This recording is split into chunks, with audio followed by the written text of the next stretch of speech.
আসসালামু আলাইকুম। কেমন আছেন সবাই? যদিও বা এখন বর্তমানের অবস্থা যেটা তাতে কারোরই ভালো থাকার কথা না। কারণ ফেনীবাসীদের মধ্যে উপরে যে কষ্ট নেমে এসেছে সেটা আসলে শুধুমাত্র ফেনীবাসীদের জন্য কষ্ট না, পুরো বাংলাদেশের কষ্ট। কারণ এখন আমাদের এই নতুন বাংলাদেশে কেউ ব্যক্তিগত কারো কষ্ট বা সুখ বলেন কোনো ব্যক্তিগতভাবে একার না। কারণ এই কষ্ট, এই সুখ, এই আনন্দ যত কিছুই আসুক না কেন আমাদের সবার জীবনে, সেটা আমাদের সবাইকে ভাগাভাগি করে নিতে হবে। কারণ এই নতুন বাংলাদেশ সেটাই প্রমাণ করেছে। আর এই নতুন কষ্টের দিনগুলোতে আমরা চেষ্টা করব আমাদের যারা এই কষ্টের মধ্যে সরাসরিভাবে এই কষ্টের মধ্যে আছেন, তাদের যেন আমরা যতদূর পারি যেভাবেই পারি যে যার অবস্থান থেকে একটু সহযোগিতা করার চেষ্টা করব। যারা সশরীরে গিয়ে ওখানে উদ্ধার কাজে অংশগ্রহণ করতে পেরেছেন তাদেরকে তো অসংখ্য ধন্যবাদ।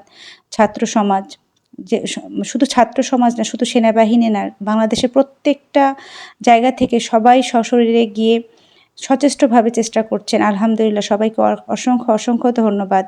আর যারা আমরা দূর থেকে দেখছি বা যেতে পারছি না বা আমাদের ইচ্ছা থাকা সত্ত্বেও কোনো কিছু গিয়ে করার উপায় নেই, আমরা চেষ্টা করব যেন দূর থেকে আমরা তাদেরকে সহযোগিতা করতে পারি। এর জন্য আমরা আমাদের অবস্থান থেকে যে যতটুকু পারবো, যেভাবে পারবো তাদেরকে সহযোগিতা করার চেষ্টা করব। প্রত্যেকের জেলাতে আলহামদুলিল্লাহ এখন বর্তমানে প্রত্যেকটা জেলা থেকে তাদের নিজস্ব সহযোগিতায় তাদের ফেনীবাসীদের উদ্দেশ্যে সহযোগিতা পাঠানোর ব্যবস্থা করা হচ্ছে।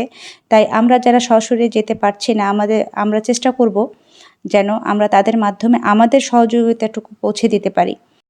কে কতটুকু সহযোগিতা করছি সেটা কোনো বিষয় না। আপনি আপনার গণ্ডি থেকে 50টা টাকাও যদি তাদের উদ্দেশ্যে দান করে থাকেন, এটাই ওদের জন্য অনেক বড় উপকার হবে।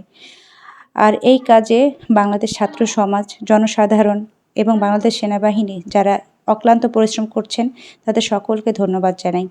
যে যেখান থেকে আজকের এই ভিডিওটা দেখছেন, আল্লাহর কাছে দোয়া করবেন আল্লাহ যেন ফেনীবাসীকে এই বিপদ থেকে উদ্ধার করেন। ধন্যবাদ।